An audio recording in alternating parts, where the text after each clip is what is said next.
बड़ी लापरवाही सामने आ रही है।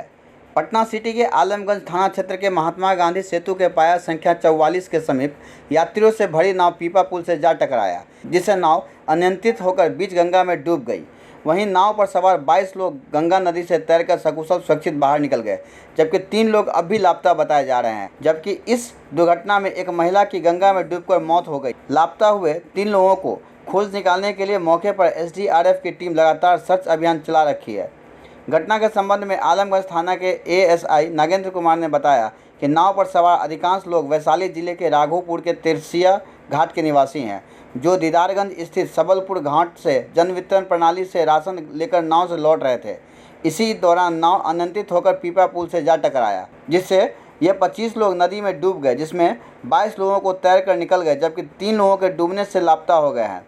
सर्च अभियान चलाया जा रहा है। लापता हुए लोगों में तिरसिया घाट निवासी जीतन राय और बुलाकी राय शामिल है। वहीं एक व्यक्ति पटना सिटी के खाजे कला थाना क्षेत्र निवासी बताया जाता है। हालांकि मृतक महिला की पहचान अभी तक नहीं हो सकी है। फिलहाल एसडीआरएफ की टीम लापता लोगों को खोजने में जुटी है। एससीएस न्यूज़ के लिए पटना सिटी से अरविंद ठाकुर की रिपोर्ट।